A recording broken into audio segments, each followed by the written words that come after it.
Isa naman pong pinagpalang hapon ang pinagkalob sa atin ng ating Panginoon upang tayo pong muli mag-usap sa mga salita ng ating Panginoon na dapat natin laging pinakikinggan, dapat natin laging binibigyan ng pansin, dahil ito ho ang dahilan kung bakit hanggang po ngayon tayo po ay nabubuhay. It's because of the Word na nag-sustain ng ating pamilya, ng buhay na ito as individual, kaya higit po natin kailangan ang salita ng ating Panginoon. Ulitin ko pong muli, tayo po, sa araw-araw po natin ginagawa, higit po natin kailangan, lalo sa season pong ito, ang maminsahe, salita ng ating Panginoon, na lalo pong magpapatibay ng ating mga spiritual na pamumuhay. Kasi po, kung ating laging ikikiling o di kaya'y igagawi ang ating paningin o isipan sa mga bagay sa mundo pong ito, lalo po tayong pwedeng matakot, lalo po tayong pwedeng magkaproblema, lalo po tayong magkaroon ng lumbay. Ngunit salamat sa salita ng Panginoon na lagi niya pong masaganang pinagkakalob niya sa atin. Tama po talaga. This year is the year of prevailing and governing. Magpatuloy po tayo mga kaibigan sa ating pinag-uusapan na napakahalagang usapin na ang nakatagong bitak ay nadidevelop at hindi po natin alam kung hanggang saan at kung ano ang pupwedeng maidulot nito ng kasiraan sa buhay po natin bilang mga taong mananampalataya lalong-lalo na. Ganyan po sa ating mga pamilya na kanya-kanya po nating pamilya. Kaya ngayong hapon, muli po nating sariwain ang salita ng ating Panginoon. Ngayon, sabi ko nga po nakaraan, nakita po natin ang ating mga cracks and fault line. Pero ngayong hapon po, dapat nating uling baybayin ang salita ng Panginoon. Ano po ang mga dapat nating lalong maunawaan at intindihin upang magawa natin ang maagang solusyon ang ganong mga bagay. Kung maga po sa sakit, nagsisimula pa lamang, malapatan na po ng tamang lunas. At wala pong ibang lunas, kundi ang salita ng ating Panginoon. Isaiah 6:1-13. In the year that King Uzziah died, I saw the Lord high and exalted, seated on a throne, and the train of his robe filled the temple. Above him were seraphim, each with 6 wings. With 2 wings they covered their faces, with 2 they covered their feet, and with 2 they were flying. And they were calling to one another, Holy, holy, holy is the Lord Almighty. The whole earth is full of His glory. At the sound of their voices, the doorposts and threshold shook, and the temple was filled with smoke. Woe to me! I cried, I am ruined, for I am a man of unclean lips, and I live among a people of unclean lips, and my eyes have seen the King, the Lord Almighty. Then one of the seraphim flew to me with a live coal in his hand, which he had taken. With tongues from the altar, with it he touched my mouth and said, See, this has touched your lips. Your guilt is taken away, and your sin atoned for. Then I heard the voice of the Lord saying, Whom shall I send? And who will go for us? And I said, Here am I, send me. He said, Go and tell these people, be ever hearing, but never understanding. Be ever seeing, but never perceiving. Make the heart of these people calloused. Make their ears dull, and close their eyes.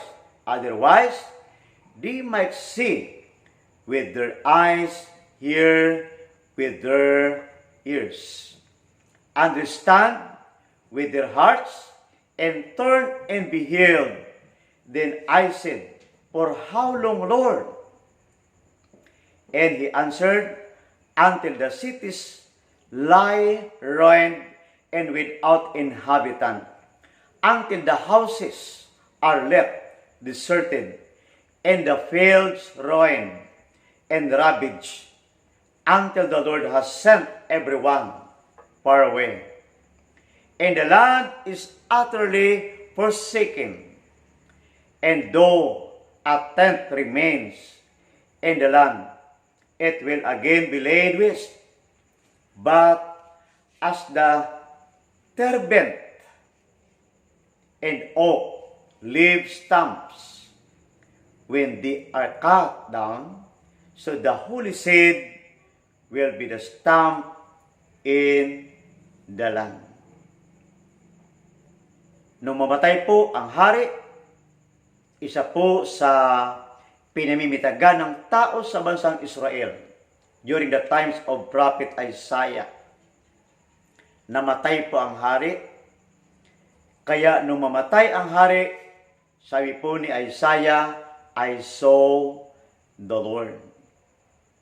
Pinag-isipan ko po, bakit nga ba nung mamatay ang hari ay doon niya lamang po na-encounter ang presensya ng Lord? At sa kanyang encounter with God, Isaiah saw the real situation of his life being a prophet.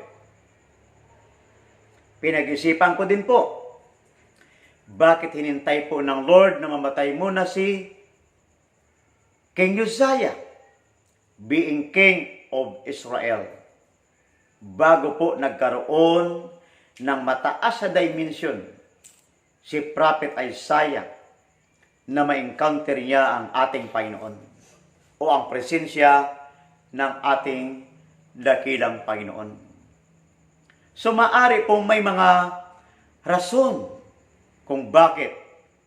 May mga rason kung bakit doon niya lamang po na-encounter na lubusan ang presensya ng Panginoon. Pinag-isipan ko po, baka kakoy kung bakit hindi niya po ma-encounter ang presensya ng Lord is because of his friend, the King Uzziah. Baka naman po, ang lalim po ng samahan po ng dalawang ito, maari po talaga. Kasi hari po siya. Pero siya nga po, nung mamatay ang hari, saka lang po nahayag sa mas mataas na dimension ang presensya ng Panginoon sa harapan po mismo ni Prophet Isaiah. Ngayon po, nung ma-encounter niya po, alam naman po natin ang nangyari. Nakita po na Isaiah ang kanyang sarili at nalaman niya po na hindi siya karapat-dapat. Para po sa akin,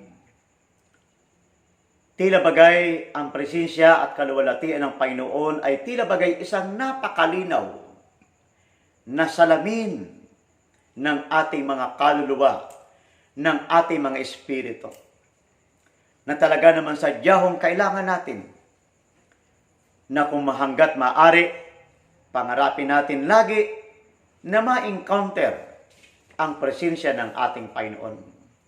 Sabi po rito, babasahin ko po sa inyo, God will not ignore the fault line in our lives.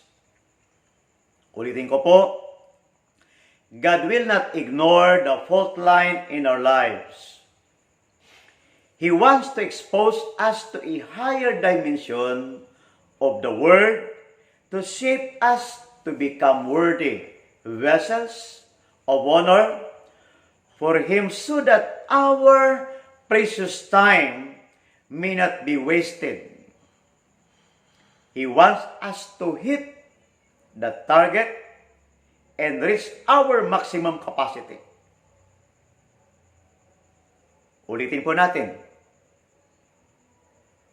Kailanman ho ay hindi talaga pwedeng ipagwalang bahala ng Panginoon ang nakikita niyang hindi tama na bagay sa buhay nating ito.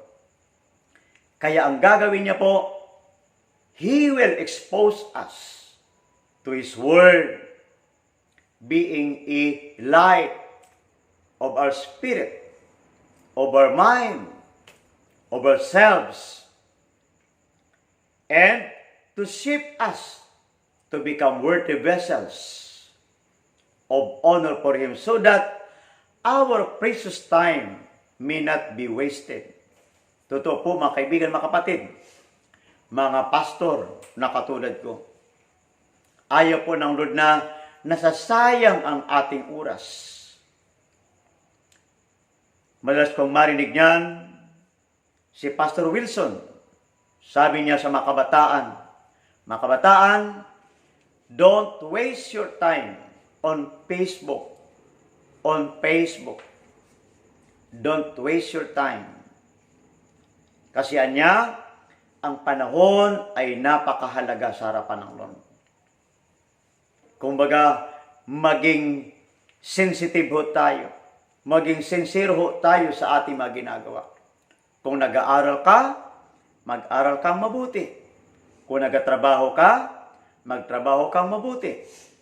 Kung nag-ministry ka, sa ministry naman, mag-ministry ka ng maayos. Mag-perform tayo ng maayos ayon sa sukat ng grasya na kaloob sa atin ng Panginoon. Because God wants us to hit the target and reach our maximum capacity. Ngayon, sabi po ng ating pag-uusapan na pinakang katawan ng ating dapat pag-usapan. Sabi po rito, number 1, our encounter with God's presence will lead us to see the solution of cracks and fault lines. Sa tuwi-tuwi na pong ating nai-encounter ang Diyos o ang presensya ng Lord, ito ho lagi ang bukod tanging paraan upang ating laging makita ang magandang paraan o dili kaya'y solusyon sa mga bagay sa buhay natin ito. Upang tayo po, being the vessel of honor, ay lalo po tayong makaabot sa mas mataas na level ng ating paglilingkod sa harapan ng ating Panginoon. Our encounter with God's presence will lead us to see the solution of our cracks and fault lines. Kasi alam niyo ba, marami pong tao, alam po nila ang problema, but they do not know the solution. Marami pong tao, alam po nila ang kanilang pangangailangan, pero hindi po nila alam kung saan ho manggagaling ang lunas nito. Kaya, napakaswerte po natin bilang mga mananampalataya. Dahil lagi tayo binibigyan ng gabay ng Panginoon. Lagi tayo binibigyan ng salita ng Lord. Kasi tama po na tayo po bilang mananampalataya, hindi lamang tayo tinawag ng Lord para mag-ministry lamang, spiritually speaking, kundi tayo po ay makatulong sa paglutas, paglunas ng maraming problema maging sa ating lipunan, sa ating bansa, sa ating barangay, sa ating city, o sa ating town or bayan. Ganun ho pala kahalaga ang buhay natin bilang mga mananampalataya. Kung bakit gusto ng Lord na tayo ay lalong maging mahusay na mga mananampalataya. Upang tayo po ay maging epektibong ahinte ng totoong pagbabago. Katulad po ng binabanggit ng Revelation, that the kingdom of this world will become the kingdom of our Lord Jesus Christ. Wala po siyang ibang gagamitin, mga kaibigan, mga kapatid, kundi ikaw, ako, tayong mga mananampalataya na higit na pinagpala ng Lord, binago ng Panginoon, kinahabagan ng Lord, binigyan ng grasya, binigyan ng talento, binigyan ng kakayahan, binigyan ng kaalaman, upang tayo po ay maging instrumento ng totoong pagbabago sa ating lipunan. Hindi lamang po tayo inilagay sa simbahan na para maging dekorasyon. Inilagay tayo dyan because the church is our training place. Diyan tayo hinuhulma. Diyan tayo sinasapsapan. Kung baga ho sa isang malinaw na halimbawa, ang kahoy po habang nakatayo, hindi mo pwedeng gamitin na ligpitan na magamit na mahalaga sa iyong buhay. Halimbawa, pera. Halimbawa, gold or ginto. Hindi mo siya pwedeng gawing ligpitan. Pero ang kahoy po, pag dumating sa puntong kinating na po yan o kaya pinadaan po sa proseso, dumaan po siya sa tinatawag na furniture. Kasi may mga karpintero po dyan na magagaling, mga bihasa, kung paano hugisan ang kahoy. Kaya yung dating kahoy na nakatayo, na kung titingnan ay tila'y walang silbi, lilim lang ang kanyang naibibigay. Pero, ang kahoy na ito, pwedeng gawing misa, pwedeng gawing katri o papag, pwedeng gawing cabinet, pwedeng gawing aparador, pwedeng gawing upuan. It's because of the person na mayroong kakayahan na siya po ay hulmahin at pugisan. Kaya nga po, mga kaibigan, ganun talaga katindi ang salita ng Panginoon. That's why He wants us to expose all the time, at all times, to His Word. Because only the Word of God has the capacity, has power, and ability. Na siyempre, ginagamit ng mga servant ni Lord upang tayo ay hulmahin. Upang ikaw, ako, ay lalong maging kagamit-gamit. Katulad ng cabinet na pwede mong ligpitan ng mga mahalagang bagay. Mga bagay na para sa iyo ay tinatawag na valuable. Wow! Mga kaibigan, ikaw pala yun, ako pala yun, tayo pala yun. Na kapag tinignan mo na ang cabinet, wow, ang ganda talaga ang pagkakagawa. Because of somebody na marunong ginamit ng ating Panginoon na tayo po'y unti-unting hinuhugisan. Now, yan po ang ating unang pinag-uusapan. Sabi po rito, cracks is the one that limits the spiritual water level of a vessel.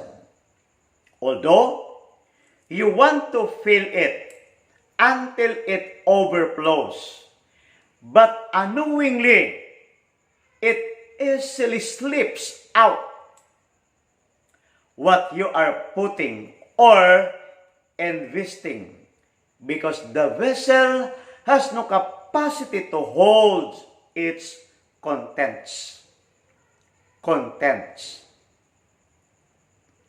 Ang sinasabi po rito, ang karak daw ho ay isa itong dahilan kung bakit ito mismo ang naglilimita sa spiritual water level sa buhay po natin. Parang sasakyan po na may tagas ang tangke ng kanyang fuel. Kani-kani na lamang, pinultank mo. Maya-maya, dami na ang bawas. Same thing with us being servant of God, being leader of the church, being pastor, being member of the church of our Lord. Kaya ho, mahalaga, yung ating unang pinag-usapan. We need God's presence in our lives. Dahil ang gusto niya ho, bawat bagay na binibigay niya sa atin, masaluho natin. Malumago, magmature, and then we will release it in a proper time. Amen, mga kaibigan. Kaya ho pala may mga pagkakataon in the natural, yung isa mong sisidlan na hindi mo alam na may bitak na pala, may crack na pala, may fault line na pala. Binaliwala mo lang yun. Kaya nga, pag nilagyan mo siya, wala kang kamalay-malay, unti-unting bumababa ang level ng kanyang laman. Same thing in our spiritual capacity or same thing in our spirit. Lagyan man tayo ng lagyan ng ating mga pastor ng mga sariwang mensahe, unti-unti ho itong bababa pa din. Kaya sa halip na tayo ay mapuno, mag-overflow, lumago, maging kagamit-gamit, hindi po nangyayari. Bakit kanyo? Sapagkat hindi po nai-stock, hindi po napupuno, hindi po nag-overflow.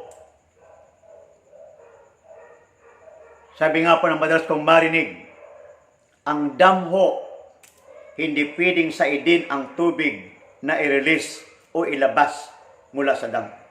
Dahil kapag ang dam daw po ay naubusan ng tubig, ang tendency po niyan makrak ang kanyang semento. So kapag ang dam nag-crack ang kanyang semento, ang kanyang mga walls, wala na siyang kakayahan na mag-grasp ng water. Same thing in our spiritual ability or capacity. That's why we need God's presence in our lives. The way we receive and hear the Word of God. Once again, Isaiah 6:1-5. In the year that King Uzziah died, I saw the Lord seated on the throne, high and exalted, and the train of his robe filled the temple. But to me, I cried, I am ruined, for I am a man of unclean lips. And I live among a people of unclean lips. And my eyes have seen the King, the Lord Almighty. Nung ma-encounter po ni Prophet Isaiah, pero ako po mismo nag-isip din, katulad nyo din po. Can you imagine that? Isaiah is the prophet of God. Ang pagkakaintindi ko ho, kapag ikaw ay isang propeta, ang taas, ang lalim ng iyong kaugnayan sa Panginoon. Because you are the mouthpiece of God. You are the hands of God. You are the feet of God. Pero sa istorya hong ito, aminado po ni Isaiah. Kasi po, kailangan nga naman po talaga. Kasi ang dimension po ng Lord, ayon po sa mga pagtuturo sa atin ng ating mentor, hindi ho pababa, kundi progressive. Pataas ang level. So, maaring sa Isaiah, bago niya na-encounter ang Lord, talagang okay na ho siya. Kanya nga lamang gusto pa siyang dalhin ni Lord sa mas mataas na dimension. Gusto pa siyang dalhin ni Lord ng Panginoon sa mas mataas na level ng pamumuhay. That's why when he encountered the presence of God, he saw himself. Kaya po mga kaibigan, habang ating nai-encounter ang presensya ng Lord using His Word, lalo nating makikita ang mga bagay pang dapat nating i-improve, mga bagay pang dapat nating pagyamanin, mga bagay pang dapat nating pag-igihin, mga bagay na dapat pa nating linangin, mga bagay na dapat pa nating bigyan ng pansin. Hindi lamang po para lagi nating tingnan ang ating sarili, lagi tayong may mali. Not only that, mga kapatid, kundi lalo nating makita, sa kabila ng ating nakita ang ating mga pagkakamali, higit nating makita ang mas mataas na plano at mas mataas na purpose ng ating Panginoon despite of that negative things. Amen, mga kaibigan. Like Prophet Isaiah. Another, Isaiah 6, verse 6-7. Then the one of the seraphs flew to me with a live coal in his hands, which he had taken with tongs from the altar. When he touched my mouth and said, "See, this has touched your lips. Your guilt is taken away and your sin atoned for." Ganun naman po pala. Sa panahon na kinikilala po natin ang ating mga pagkakamali, ika nga. Sa panahon na ating tinatanggap na tayo po ay may kulang. Sa panahon na ating kinikilala ang ating mga hindi nagagawa, andyan ho ang grasya ng Lord. Andyan ho ang biyaya ng Lord. Handa lagi para tayo pa'y tulungan upang tayo pong muli ay umangat sa mas mataas na level na gusto niya pong ating abutin. Like Prophet Isaiah. Nung makilala niya ang kanyang pagkakamali, ang Lord mismo ang gumawa ng paraan upang siya po'y tulungan. Kaya ang Diyos mismo ang nag-declare. Sabi niya, "Ngayon, tinatanggal ko na ang dumi mo, ang dumi ng iyong bibig, ang dumi ng iyong katauhan." Wow, ang galing po ng ating Panginoon. Ang galing po niya. Being vessel of honor, na gusto pong laging gamitin ni Lord, andyan po siya. Handa laging magbigay ng pagkakataon. Andyan po siya, laging handang magbigay sa atin ng panahon. Hindi lamang makita ang ating sariling kakulangan, kundi makita natin ang higit na biyaya at paraan ng ating Panginoon. When Isaiah encountered the presence of God, he began to recognize the crack in his life. He felt so unworthy upon seeing the glories or the Lord's glory.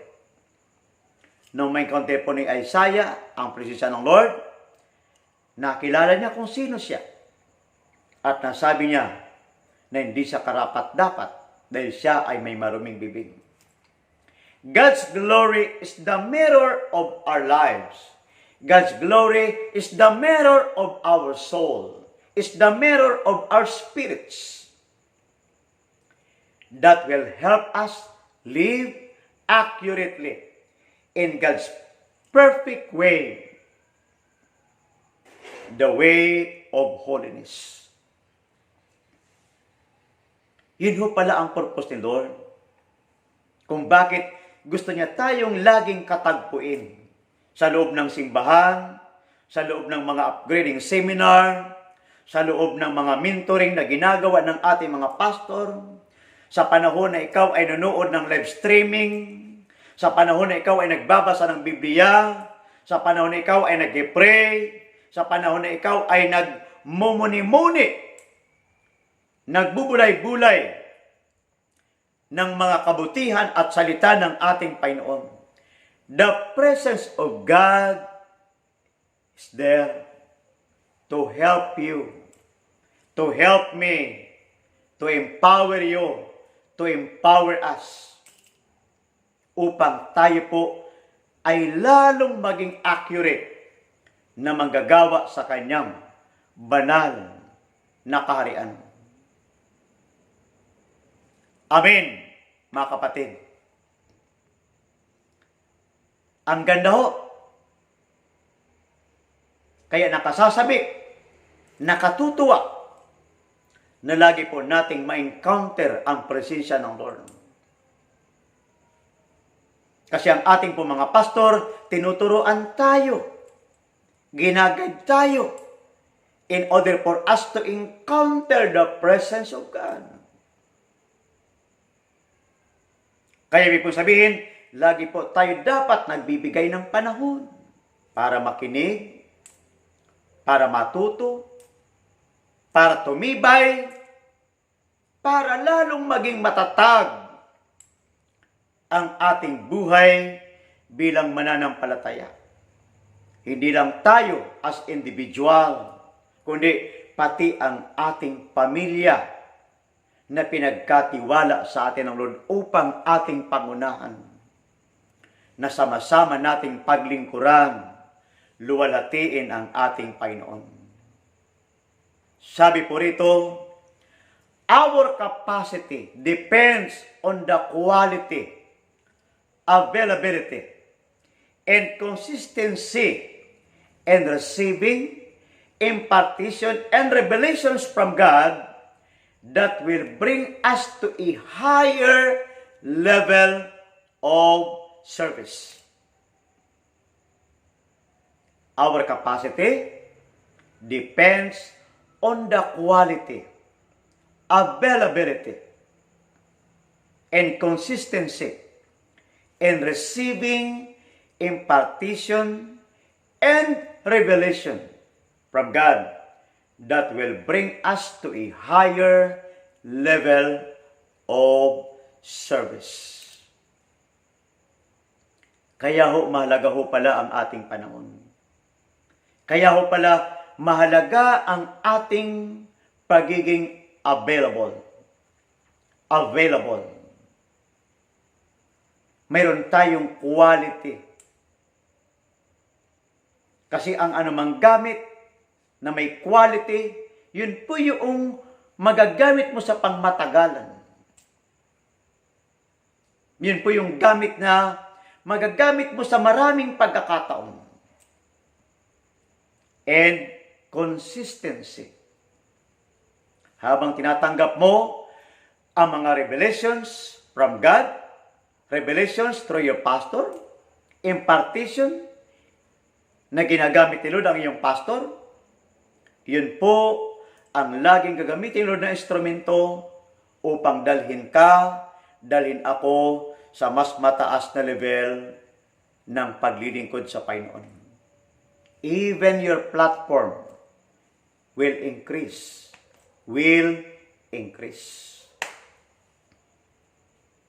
Kasi gusto po ng Lord, ikaw at ako ay nag-e-enjoy while we are doing the word or the will of our God. Ikalawa, our encounter with God will bring us passion to pursue the Lord's mandate.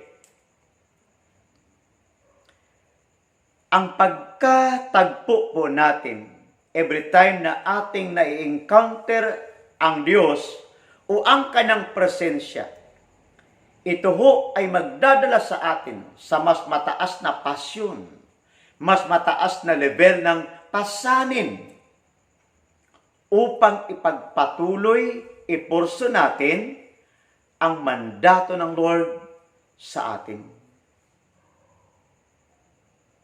Kasi para ho itong fuel. Gaano man po kabago, kaganda po ng isang sasakyan, pag wala pong fuel, hindi po siya makakaabot sa destiny o lugar na gusto po na marating ng may-ari sa kanya. Same thing in our lives. Gustuhin man tayo ni Lord na dalhin sa mas mataas na lugar, mas mataas na level, hanggat wala po tayo sa ganitong mga pagkakataon. So that we need God's presence in our lives.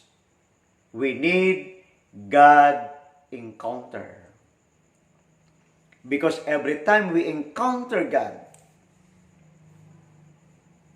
He will increase our passion.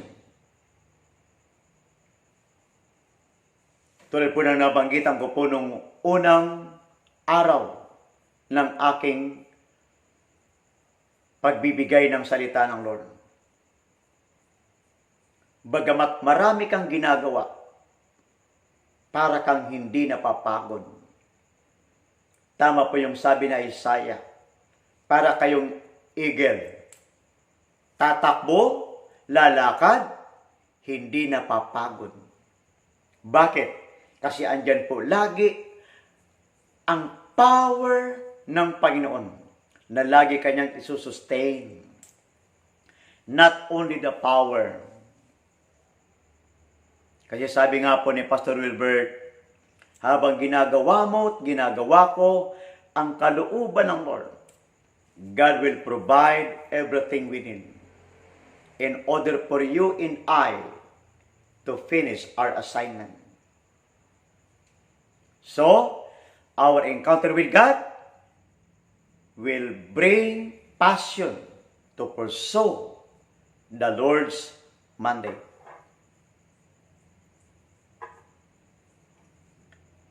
Sabi po rito, God wants to put something valuable inside us. But we have no capacity to accommodate and contain it because there is a crack. The Lord doesn't want us to miss His abundant grace. So we have to patch it up to avoid contamination and ruin. Ano po ang sinasabi po rito? Gusto ho ng Lord na lagi mag-invest sa atin ng mga bagay na sa tingin niya ay mahalaga at magiging kagamit-gamit para sa atin, upang tayo po ay lalo niyang maggamit sa mas makabuluhan, mas mataas sa dimension na pagkakagamit. Kanya nga lamang, kapag binaliwala po natin ang mga pagtuturo, pagsaway, pagbibigay sa atin ng warning, instruction ng ating mga mentor or pastor, ito ho mismo ang magiging dahilan kung bakit wala po tayong kakayahan na i-accommodate and to contain is because of that. Pero ang Lord po, ayaw niyang masayang ang bawat oras natin, ang bawat himaymay ng ating buhay. Dahil ang bawat sandali ng ating buhay sa mundong ito ay lubhang napakahalaga sa harapan ng ating Panginoon. So that, dapat nating laging limiing mabuti ng bawat pagkakataon. Mahalagang ating matanggap at huwag nating mamiss ang grasya ng Panginoon na binibigay sa atin. Kaya hanggat tayo may magagawang paraan, even to sacrifice something in our lives, we must do that. Dapat nating gawin po yun. In order for us to become useful as a servant of our God. Kasi, habang ginagawa natin ang kalooban ng Panginoon, lalo natin maaabot ang destiny na gusto po ng Lord na ating maabot. Pansinin po natin ang Isaiah chapter 6 verse 8 to 9. Ano po nangyari kay Isaiah? Matapos niya pong makita ang kanyang sarili, matapos po siyang patawarin ng Panginoon, matapos po siyang linisin ng Panginoon, sabi po ng verse 8, Then I heard the voice of the Lord saying.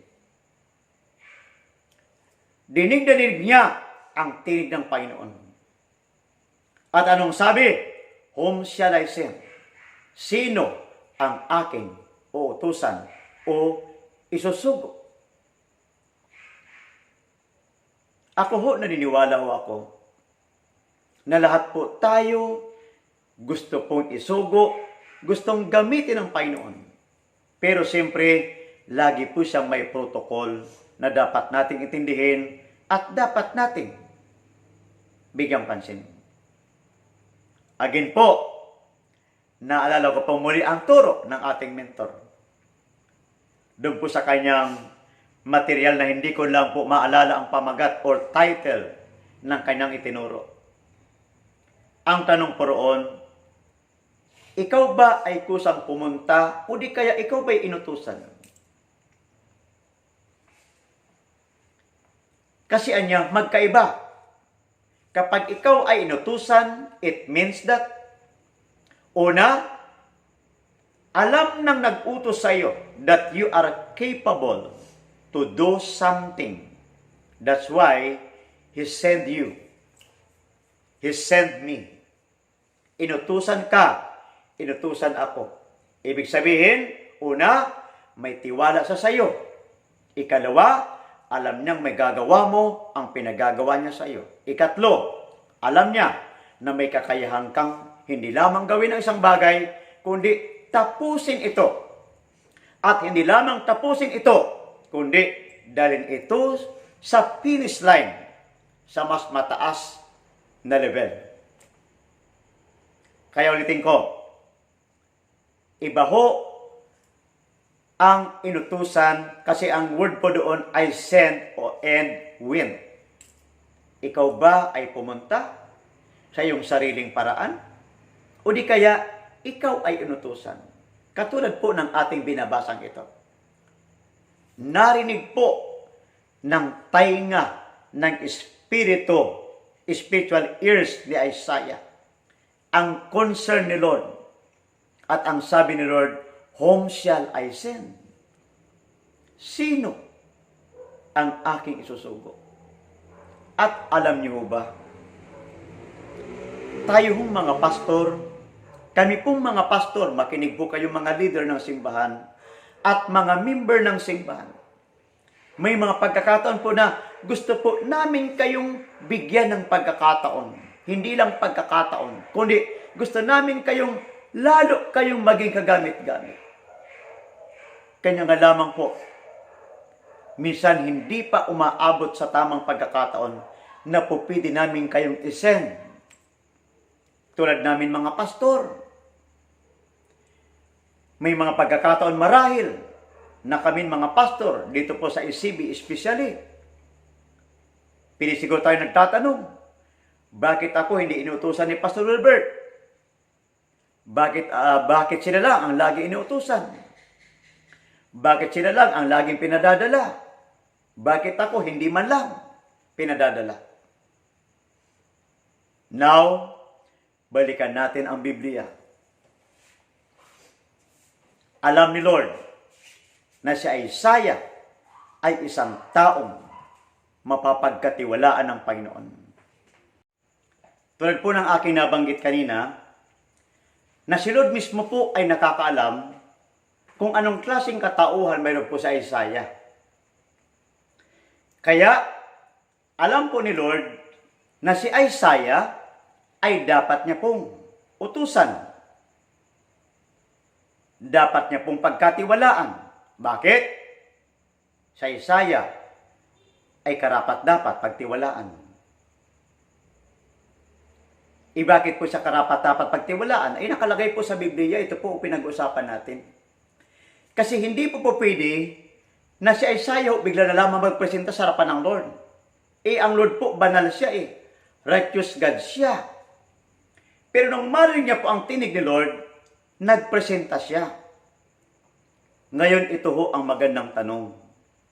Tayo po ba, kapag inutusan ba tayo ng ating mga pastor, karapat dapat ba tayong utusan? Karapat dapat ba tayo sa isang gawain, lalo na po ang gawain ay sensitibo, lalo na po ang gawain na yan ay napaka-importante. Pag inutusan ba tayo, mai-represent ba natin ng tama ang ating pastor? Like Isaiah. Because nung sa Isaiah po ay magpresenta, tinanggap po ni Lord ang hamon na ito. Then alam po mismo ng ating Panginoon that Isaiah will represent God accurately. Tama ang kanyang pagsunod.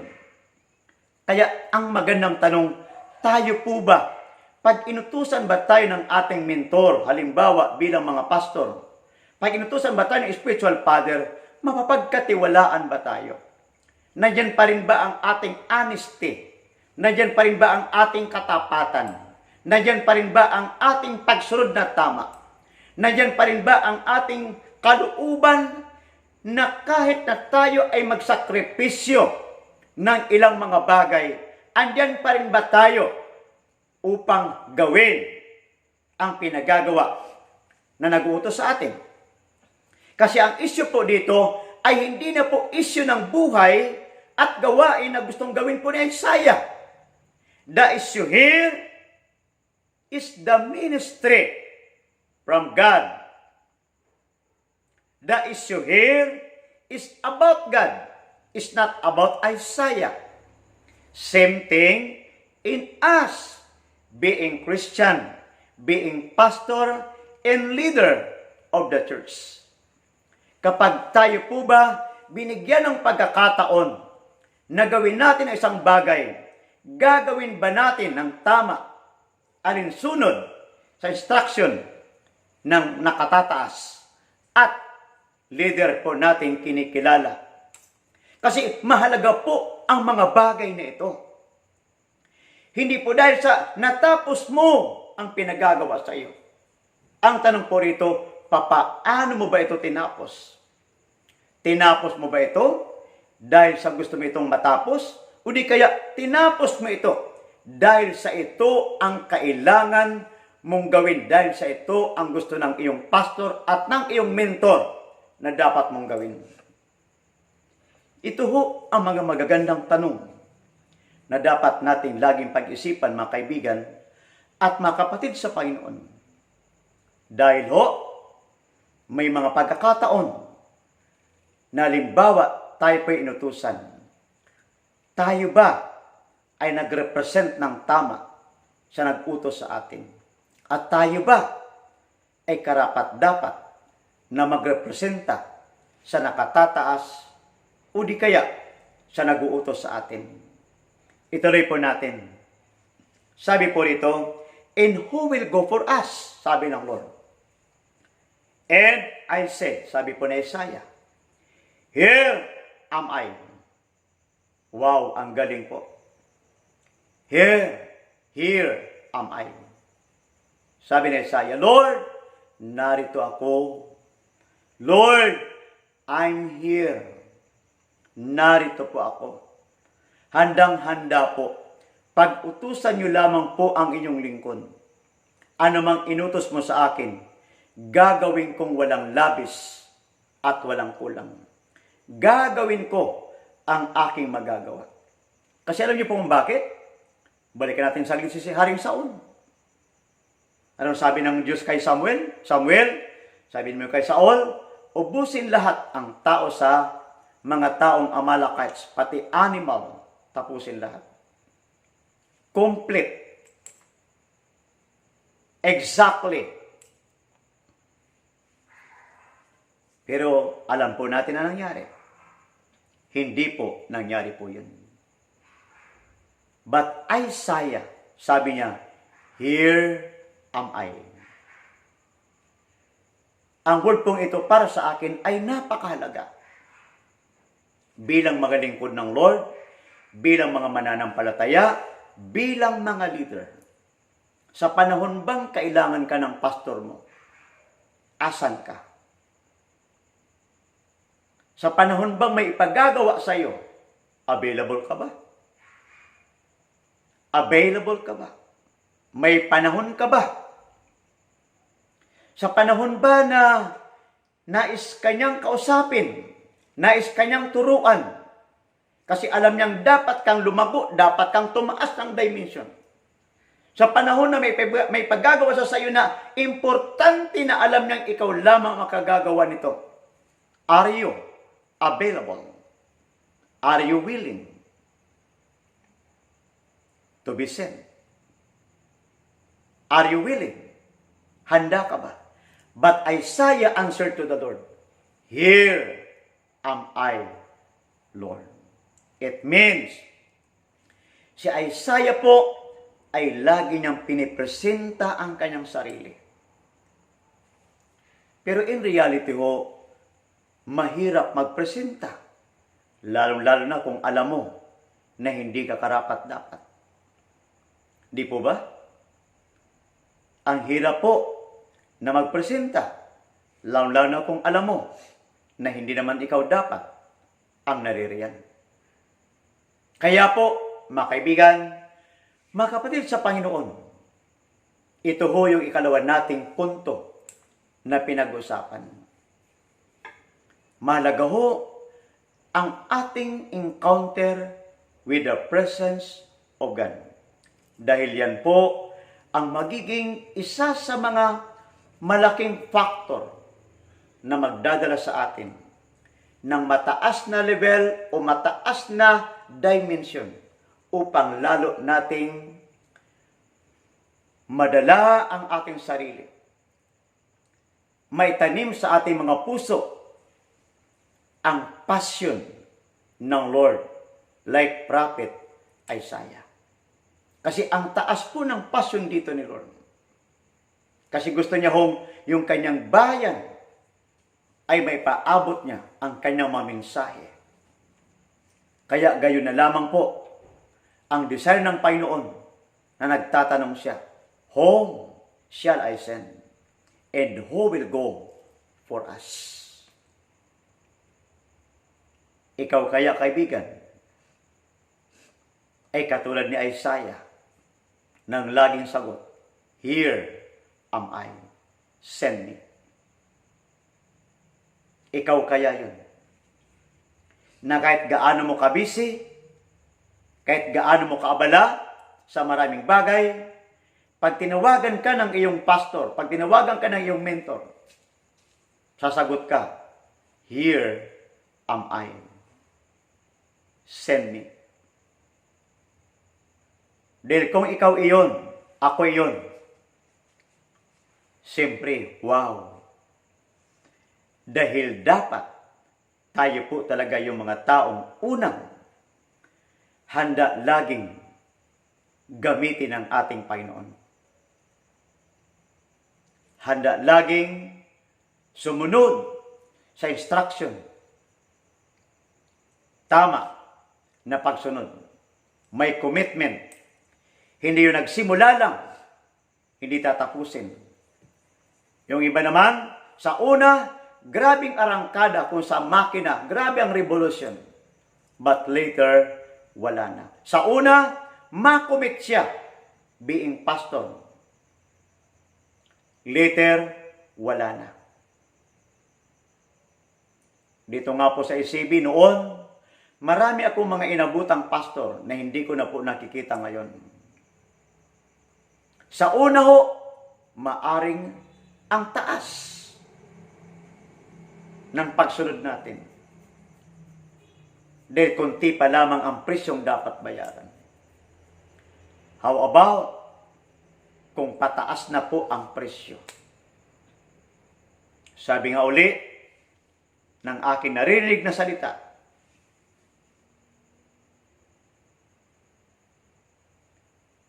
"Wala akong kailangan sa inyo." Sabi po ng lingkod ng Lord, "Kayo ang may kailangan sa akin." Same thing in the Lord. Walang kailangan sa atin ang Lord. Pero tayo, malaki ang ating pangangailangan sa Diyos. Kaya Isaiah present himself before God. "Here am I, Lord, send me." Because habang ginagawa natin ang kalooban ni Lord, doon lalo natin nakikita kung gaano kahalaga ng bawat oras at bawat himaymay ng ating mga buhay na ito. At lalo din natin makikita kung gaano kahalaga ng bawat blessing na pinagkakalob sa atin ng Panginoon. Dahil yaan ay dapat gamitin sa ikaluluwalhati lagi ng ating Panginoon. Ang ating oras, ang ating effort, ang ating energy, kumbaga, ang ating physical, lahat na aspeto sa buhay natin ay maging kagamit-gamit sa ikararangalagi ng ating Panginoon. Dahil ating pinupulso ang mandate ng ating dakilang Panginoon. Magandang hapon pong muli, mga kaibigan at mga kapatid. Naway tayo po'y patuloy na pagpalain ng ating Panginoon.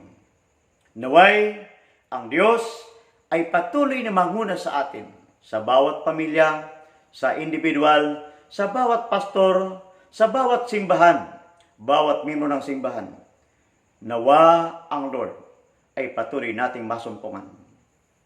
Patuloy nating ma-encounter. Dahil every time na ating na-encounter ang Lord, mayroong mga magbabago, mayroong mga mangyayaring mas maganda kisa sa dati. Kaya maraming salamat po ngayong hapon. Pagpalain tayo muli ng ating dakilang Ama na makapangyarihan. Were you blessed with the message today? If so, please like, subscribe, and hit the bell button below for updates. Thank you for watching and see you next streaming.